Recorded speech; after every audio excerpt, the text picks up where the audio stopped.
¿verdad? Me complace ver que hay una buena concurrencia para empezar el día de hoy. Hoy día estamos reiniciando las actividades académicas que solemos tener todo el grupo de la Sociedad Peruana de Nefrología, los cuales, bueno, se hizo un lapso durante estos meses de fiestas de diciembre y bueno, enero, que es un poco también retomar después y reactivar las actividades académicas. Hoy contamos con la presencia de un buen amigo, médico nefrólogo, que ha tenido la gentileza de poder acompañarnos el día de hoy en esta actividad académica. Y bueno, voy a invitar al doctor Mario Encinas para que lo presente al doctor Edwin Castillo. Gracias. Buenas noches con todos. Es para la Sociedad Peruana de Nefrología contar con la presencia del doctor Edwin Castillo. El doctor Edwin Castillo es doctor en filosofía, máster en fisiología, profesor de fisiopatología y terapéutica de la Universidad Ricardo Palma y médico nefrólogo del Hospital Nacional Guillermo Almenara.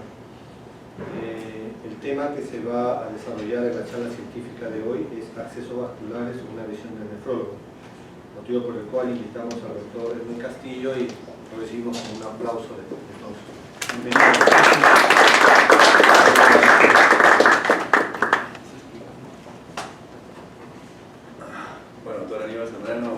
Presidente de la Sociedad Peruana de Nefrología y estimados amigos, bueno, yo agradezco la invitación para poder hablar de un tema que cada vez hemos visto que ha sido tomado por diferentes sociedades de nefrología en el mundo, o cada vez con más auge, ¿no? El acceso vascular. Tanto así de que se está formando también grupos multidisciplinarios de acceso vascular, ¿no? Entonces, es un tema que la Sociedad Internacional de Nefrología también ha tenido bien a darle mucho énfasis en los últimos años, puesto que es un tema que diserta mucho sobre la costo-efectividad en el manejo de los pacientes. Entonces, voy a empezar hablando sobre la típica visión, la típica visión de las recomendaciones que se hacen cuando se toman decisiones en un paciente, ¿no? Por un lado sabemos que tenemos lo relacionado a la evidencia clínica disponible, que en el caso de acceso vascular no hay ninguna duda de que no se recomienda abiertamente el uso de catéteres venosos centrales por incrementar su mortalidad, por todas las razones que ustedes son testigos en el día a día en los hospitales, ¿no? Infecciones, estenosis, trombosis, incluso incidencia de infecciones que anteriormente no veíamos, ¿no? Como las espondilobacteritis bacterianas asociadas al catéter. Y otro aspecto que a veces no tenemos en cuenta son las condiciones clínicas inherentes al caso del paciente y, como no, también las preferencias del paciente, ¿no? Eso sumado a la experiencia clínica del paciente debería ser lo confluente para tomar una decisión terapéutica, ¿no? Entonces, cuando yo enseño esto a los alumnos, siempre les menciono el ejemplo del atleta olímpico que está por postular a la medalla de oro en una semana, ¿no? Y sufre justamente, motivo de una carrera, un esguince ligamentario. Entonces, cuando se busca la evidencia clínica disponible, evidentemente lo que se coloca ahí es de que debería exponerse a aplicación fría, un antiinflamatorio y reposo, ¿cierto? Sin embargo, evidentemente, a una semana de la medalla olímpica de oro, no va a tomar probablemente el reposo, ¿no? Entonces, esto implica que la recomendación, que aparentemente podría ser más benéfica en el paciente, no siempre es la más adecuada porque siempre tenemos que tomar las preferencias también del paciente, ¿no? Ahora, si hablamos de acceso vascular, el estudio DOPS justamente demostró o describió de que hasta el 12% de pacientes prefería el uso de un catéter venoso central, un poco más de prevalencia en mujeres por razones estéticas o asociadas al sangrado y la función propiamente en cuanto a una fístula, pero también hay que tener en cuenta que el mismo estudio reporta que hasta el 20% de los pacientes no tenía conocimiento del acceso vascular, o sea, sobre las complicaciones y consecuencias del acceso vascular, ¿no? O sea, evidentemente de por medio también hay un tema de educación. Y las circunstancias clínicas que también son importantes. Muy bien, cuando hacemos la evaluación preoperatoria del acceso vascular, la planificación, fíjense, no se toma en relación a datos aislados, sino que la decisión debe ser una evaluación global. La historia clínica, el examen físico vascular, que es el típico test de Allen para valorar el arco arterial distal radiocubital, y lo que ya bien se ha incorporado en los últimos años, que es la ecografía preoperatoria, ¿cierto? Que después mencionaremos algo, y las preferencias individuales en el paciente, que es algo que no vamos a soslayar, ¿no? Y después podemos conversar algo de esto. Entonces, fíjense, este es el recuento epidemiológico sobre la evolución del acceso vascular americano en Estados Unidos.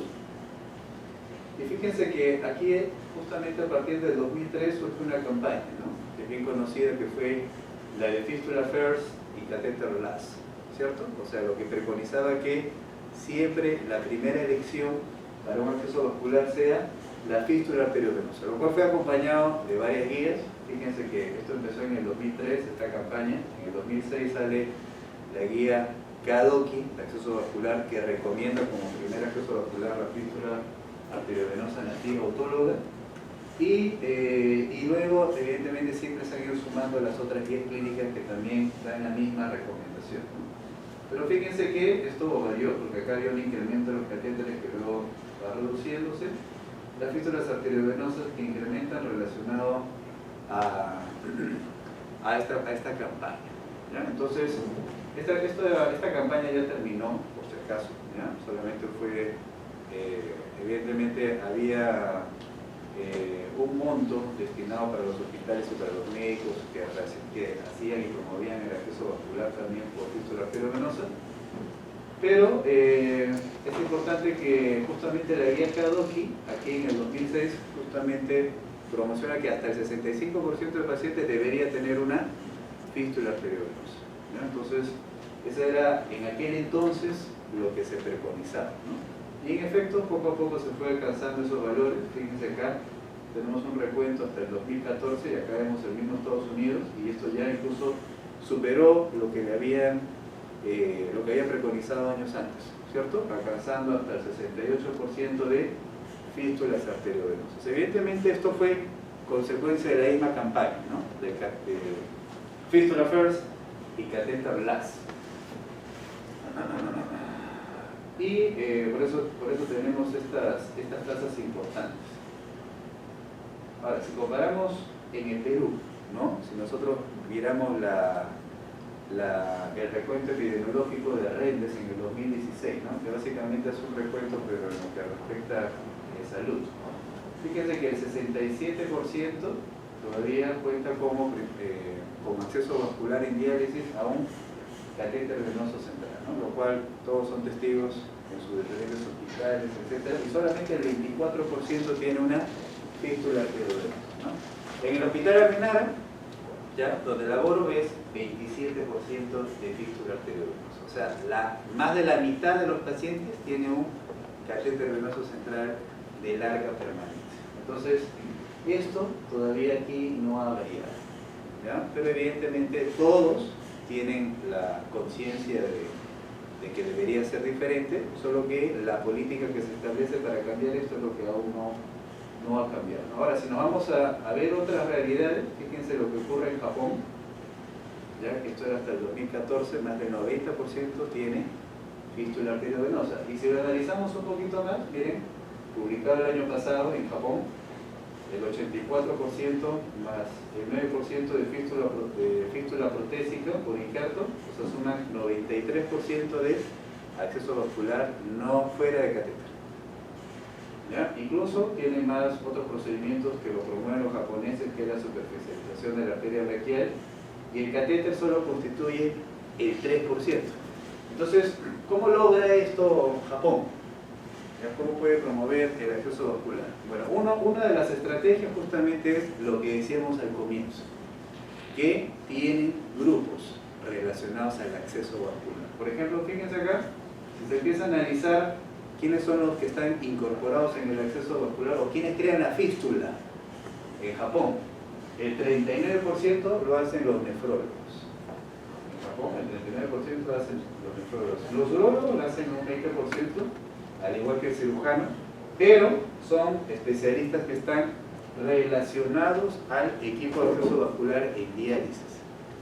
Si ese especialista no está relacionado al equipo de acceso vascular en diálisis, su participación para crear fístulas, ya sea del cirujano vascular o del urólogo, es muchísimo menor, como ven acá, ¿cierto? Entonces, de acá podemos deslindar de que un cirujano que forma parte del equipo multidisciplinario del acceso vascular evidentemente promueve la creación del acceso vascular, incluido el nefrólogo. Entonces, por eso podemos decir de que el acceso vascular tiene como estas 5 esferas, ¿no? Que justamente están interactuando entre sí constantemente para la creación del acceso vascular, ¿no? Por un lado, y aquí justamente podemos identificar los bemoles que tiene a nivel de política sanitaria, ¿no? En cuanto al administrativo, bueno, es una realidad que tanto en los hospitales de salud, INSA, para un comentario en Fuerzas Armadas, existen problemas para la referencia de los pacientes, tanto para nefrología, por el diferimiento de citas que existe, y ni qué decir para el cirujano vascular, ¿ya? Que es una realidad que también ocurre en Estados Unidos, ¿no? El diferimiento de citas para especialistas. Entonces, los términos de referencia para estas especialidades, evidentemente, lo que pueden conllevar es de que el paciente no tenga oportunamente un acceso vascular, ¿no? Las guías KDOQI ya desde el 2006 preconizaban como una hemotecnia la regla 30-20-10, ¿no?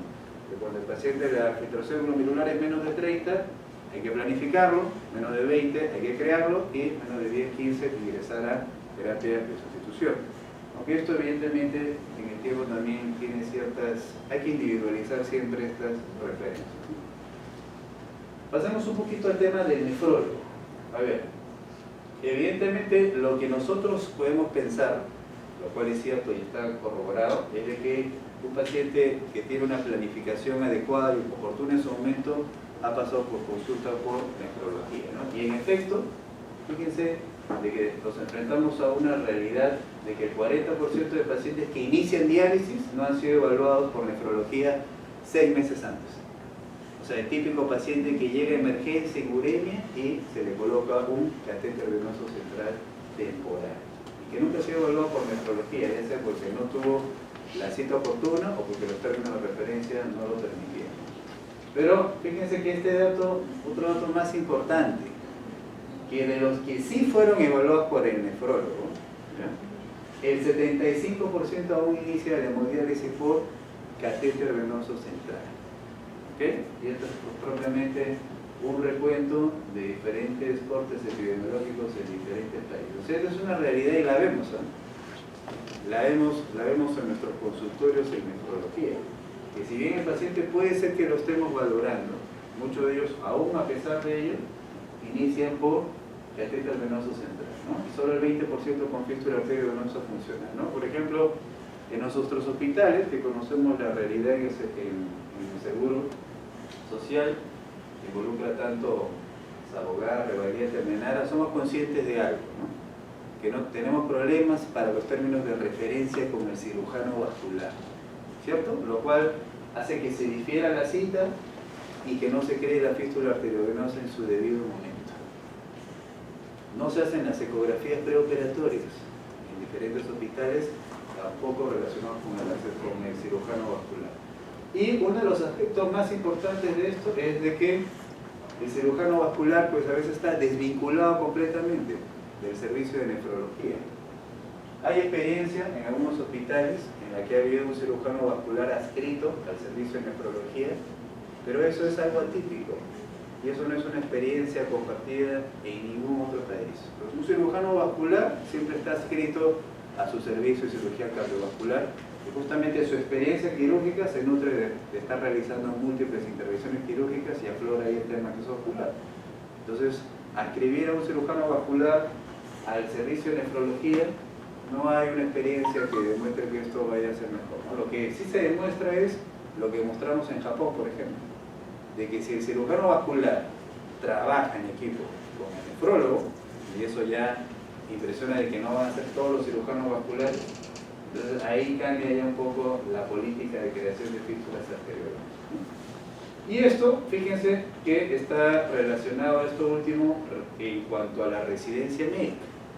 En la residencia médica, evidentemente falta un entrenamiento en cuanto a acceso vascular, ¿no? Entonces, si un hospital del Ministerio de Salud, por ejemplo, vemos que, bueno, acá ahora me aclararán el dato exacto, pero si vemos que el 80%, por citar una cifra aproximada, tengo entendido, de que sus pacientes están con catéteres venosos centrales, ¿cierto? Entonces, evidentemente, la práctica o entrenamiento de manejo de los pacientes con fístula arteriovenosa va a ser muchísimo menor. Y ni qué decir del cirujano vascular, ¿no? Y no nos debe llamar la atención, ¿no? Cuando, por ejemplo, indican creación de una fístula arteriovenosa ipsilateral a un paciente que ha tenido un catéter venoso central previo. O sea, sin sospecha de que haya tenido una oclusión venosa central, ni cabografía preoperatoria. Si lo hacen es porque no hay ese entrenamiento relacionado a la residencia médica pensando en una fístula arteriovenosa. Del cirujano cardiovascular, fíjense que el VAS, ¿no? La Sociedad de Cirugía Vascular, recomienda que deben ya de ser referidos los pacientes cuando la tasa de filtración es menos de 25. La guía japonesa y la canadiense, la guía canadiense es una guía que ha promovido bastante el tema de acceso vascular, ha sacado diferentes guías clínicas, etc. Sugiere cuando es menos de 20 mililitros por minuto, pero esto a su vez tiene que estar relacionado también con los términos de referencia. Miren, para la creación de una fístula arteriovenosa, el tiempo de referencia es de 4 a 5 días en Japón. ¿Ok? Otra realidad, ¿cierto? El compartir en Italia y en Alemania. Y evidentemente es mucho mayor, como normalmente es en el resto de países, ¿no? Acá ponen en el Reino Unido y Canadá que tiene un buen soporte para esto de 40 a 43 días, ¿no? Otro concepto que también recomiendan acá, por ejemplo, ya hay un grupo español de multidisciplinario del acceso vascular, el GEMAP, que el paciente ya debe de tener planificada y creada la fístula arteriovenosa si se calcula que va a entrar a diálisis en los próximos 6 meses, ¿no? Que es otra forma también de planificarlo o evaluarlo. Lo cierto es de que nos falta un entrenamiento, hay un entrenamiento que no es homogéneo, ¿ya? Y que las indicaciones a veces, no solo del cirujano cardiovascular o del nefrólogo, no son homogéneas en cuanto al tipo de acceso vascular que se le va a indicar al paciente. Finalmente, fíjense de que existen fallas en las creaciones primarias de la fístula arteriovenosa que están descritas hasta el 23%, o sea, esto no es raro, o sea, no vayan a pensar de que la patencia de una fístula arteriovenosa siempre es más del 90%, no, o sea, el recorte epidemiológico a nivel mundial ¿ya? Es alto, 23% de falla primaria.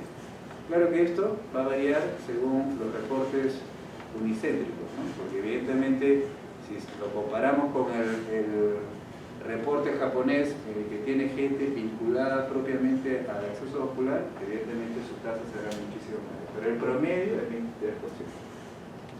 Se incrementará en el anciano. Un residente de cirugía cardiovascular, lo que se recomienda es de que haya hecho, que nuevamente ya toca el tema en la residencia médica, 25 fístulas arteriovenosas para referir que tiene el suficiente entrenamiento para una fístula arteriovenosa durante sus 4 años en promedio de residencia a nivel mundial. Entonces, ¿eso vemos en la realidad de los hospitales? No. ¿Ok? La plana curricular de un residente de cirugía cardiovascular casi no tiene programado la creación de fístulas arteriovenosas. El cirujano cardiovascular, con los cuales tenemos muy buena relación por si acaso, ¿no? Son plenamente conscientes de que no ven a la fístula arteriovenosa como un procedimiento de alta prioridad, sino lo ven con desinterés. Esa es la realidad y ellos son plenamente conscientes de eso, ¿no? Por algo de que el residente cuando va a la fístula arteriovenosa lo ve más como un preentrenamiento de anastomosis para realizar los bypass coronarios, ¿no? Entonces la formación específica y de entrenamiento en el programa de fístula arteriovenosa casi no lo vemos porque no hay alguien que dirija o forme parte en los grupos de nefrología relacionados al acceso vascular, ¿no? Y las principales razones para ver esto es desconocimiento de qué cosa es patencia primaria, secundaria, por parte de cirugía cardiovascular, o que desconocen cuál es su patencia y su fístula arteriovenosa en el primer o en el segundo año, ¿cierto? Entonces, si supieran cuánto es su patencia es porque le estarían haciendo seguimiento prospectivo ecográfico a su paciente, y solo eso lo hace alguien que forma parte del equipo de nefrología en los hospitales. Muy bien, finalmente el sistema, hay una fragmentación. A veces soy consciente de que no hay ecógrafos en los hospitales del Ministerio de Salud, y si los hay, no tienen luego el mantenimiento correspondiente cuando surge el defecto. Y se requiere ya, como esta herramienta para monitorear el acceso vascular. Falta coordinadores en enfermería para el acceso vascular, porque son parte también de esta visión multidisciplinaria. No se preserva el capital venoso, lamentablemente la educación es tardía, y quiere decir en un paciente diabético, ¿ya?, en relación a que no utilice su brazo no dominante en cuanto a la posible realización de fístulas arteriovenosas en el futuro, o si lo preserva lo hace tardíamente. Y también falta de guías de práctica clínica y protocolos institucionales, ¿no? A nivel de salud, sabemos de que tenemos el grupo elaborador de guías clínicas, que es YETSI, y que todavía no ha desarrollado la guía clínica de acceso vascular. Muy bien. Pero esto es justamente el motivo de conversación, ¿no? Porque evidentemente esto lo podemos preconizar a través de la Sociedad Peruana de Nefrología. Entonces, fíjense, acá hay un dato importante que nuevamente retoma este tema en cuanto a la evidencia clínica, la preferencia del paciente y las circunstancias clínicas. Fíjense que el 17% de pacientes mayores de 70 años y el 11% de pacientes de todas las edades que tienen una fístula fallecen antes de haberla utilizado. O sea, ¿qué significa? Que probablemente yo cumplí mi protocolo de evidencia clínica, pero tal vez dejé un poquito de lado la circunstancia clínica del paciente. ¿Okay? Muy bien. ¿Qué otra visión? Ya para concluirlo, conversar un poquito, podemos hablar sobre la patencia del acceso vascular por el nefrólogo. Uno es la planificación y selección del acceso vascular, de lo cual hemos estado valorando, el monitoreo del acceso vascular, y esto tiene mucho que ver con la valoración física y ecográfica, y el manejo de la disfunción del acceso vascular para prolongar su patencia, o sea, hay que enfocar el tema de estenosis y trombosis. Entonces, en cuanto a la planificación y selección del acceso vascular, siempre seguimos las sugerencias del examen clínico físico, el test de Allen. Sin embargo, hay que recordar de que puede existir patología arterial subclínica, ¿cierto? Y por algo es que se ha incorporado ya la ecografía preoperatoria en acceso vascular. Tanto así que fíjense que ya se ha estudiado que aquellos pacientes que no tienen control ecográfico previo tienen una tasa de falla primaria hasta el del 25%. A diferencia de los que sí tuvieron el control previo, en la que esto se reduce hasta el 6%. ¿Y qué datos podemos, por ejemplo, encontrar acá? Que se recomienda, por ejemplo, en una guía del año pasado, en la que en los años previos se discutían los diámetros, etc. Es de que, por ejemplo, acá estamos valorando la arteria braquial y vemos justamente su diámetro interno, ¿no? Si es menor de 2 milímetros, tanto la arteria radial como la cefálica colocan aquí, nosotros debemos buscar otra localización del acceso vascular. Entonces, el control ecográfico para valorar el hecho venoso y arterial es importante, ¿no? Ni qué decir si encontramos a su vez calcificaciones, por ejemplo. ¿Qué otra cosa vemos en el control, en el monitoreo para valorar la sobrevida del acceso vascular? Por ejemplo, podemos identificar que durante el tiempo podemos encontrar una presión venosa alta, lo cual podría estar relacionado con grados de estenosis del acceso vascular. Por ejemplo, acá miren, acá tenemos la fístula radiocefálica, la famosa terminolateral, y si encontramos acá una estenosis, por ejemplo, a este nivel, eso puede implicar que tengamos una presión venosa elevada, al mismo tiempo que tengamos exceso de sangrado, que se disminuya la eficacia de la diálisis y el QV se reduzca, o problemas para la canulación, ¿no? Al mismo tiempo podría haber edema periférico aquí, y todo explicado por la misma razón, por esta estenosis.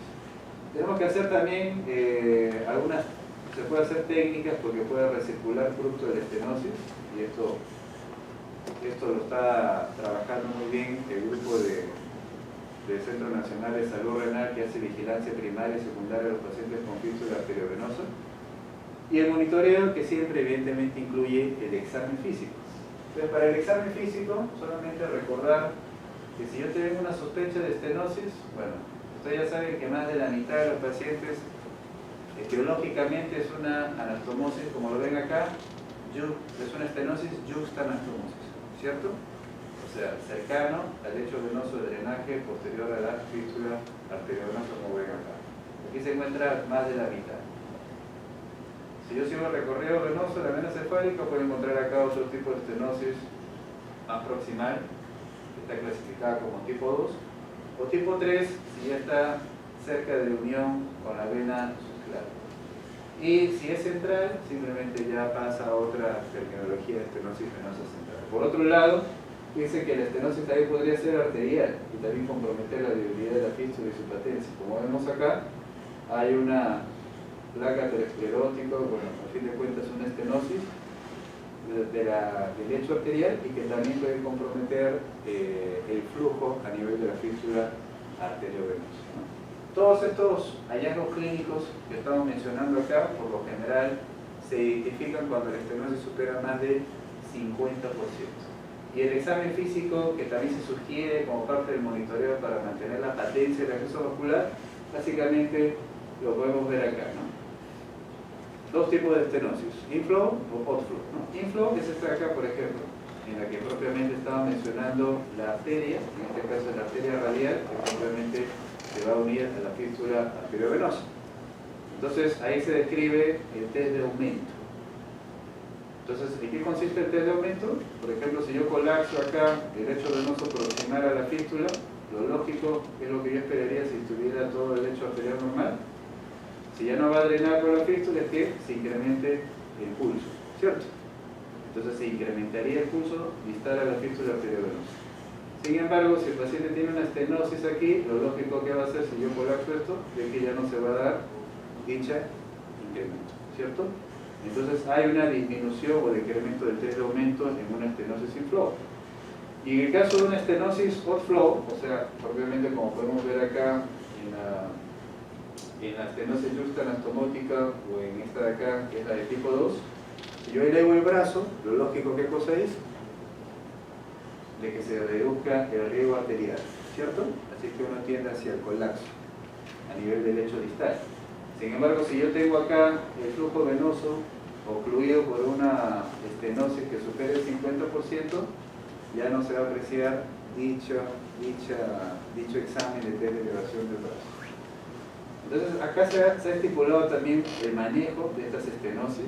Esto también hace unos años ha dado esta recomendación, que como lo ven aquí, básicamente fluctúa entre lo que es angioplastías o tratamiento quirúrgico. Hablando de lo más frecuente, si nosotros tenemos una estenosis aquí yuxtaanastomótica, por lógica, lo que nosotros deberíamos hacer, ¿qué cosa es? Una anastomosis proximal a esta estenosis, ¿cierto? Entonces haremos una anastomosis proximal a la fístula arteriovenosa. ¿Okay? Creamos otra fístula proximal a la zona estenosis, que es justamente lo que ya sé que viene haciendo el grupo del Centro Nacional de Salud Renal, ¿no? Hace el monitoreo ecográfico a sus pacientes para justamente valorar la presencia de estenosis, y si lo identifican, le plantean dicho tratamiento quirúrgico, ¿no? O que también lo sé, que también lo están haciendo en algunos centros de hemodiálisis, que trabajan también ya con el grupo de los cirujanos cardiovasculares con el control y monitoreo ecográfico, ¿no? Entonces, fíjense, para redondar finalmente sobre la estenosis del acceso vascular, acá tenemos la vena cefálica, la arteria radial, la típica fístula arteriovenosa nativa autóloga recomendada de primera línea. Normalmente aquí el lecho radial maneja volúmenes de 25 mililitros por minuto. Y fíjense que cuando se produce la anastomosis, la fístula arteriovenosa, evidentemente se va a incrementar este volumen de sangre, tanto en sístole como en diástole. ¿Okay? Aquí es cuando ya la fístula arteriovenosa está plenamente madura, miren cómo se ha incrementado hasta 760 mililitros por minuto en el lecho venoso cefálico, y porque en efecto se incrementa este volumen de 10 a 20 veces como consecuencia de la fístula arteriovenosa, ¿no? Ustedes recuerdan en fisiología la ley de Pauli, ¿cierto? En la que propiamente el flujo de sangre va a ser proporcional siempre a la corta potencia del radio, ¿no? Si este lecho venoso se va a dilatar, evidentemente se va a incrementar el flujo de sangre. Sin embargo, más allá de la ley de Pauli, se incrementa un poquito más de lo predicho por Pauli este volumen de sangre, ¿no? Lo cual no va a suceder si aquí tenemos una lesión estenótica o si el lecho venoso era pobre. Por ejemplo, era menos de 2 milímetros en evaluación preoperatoria. Entonces, por eso es importante el monitoreo ecográfico para calcular justamente este flujo de sangre a nivel del lecho venoso proximal a la fístula arteriovenosa, ¿no? Entonces, se habla de que debe ser mínimo de 300 mililitros, esta es la forma de calcularlo, ¿okay? La velocidad del área por 60 segundos para el cálculo por minuto, y se refiere a que si la fístula distal es madura, va a manejar flujos en promedio entre 500 y 200, o la braquial entre 500 y 3000. ¿Okay? Esto valorado ecográficamente lo podemos hacer en el monitoreo ecográfico. Entonces, como ven,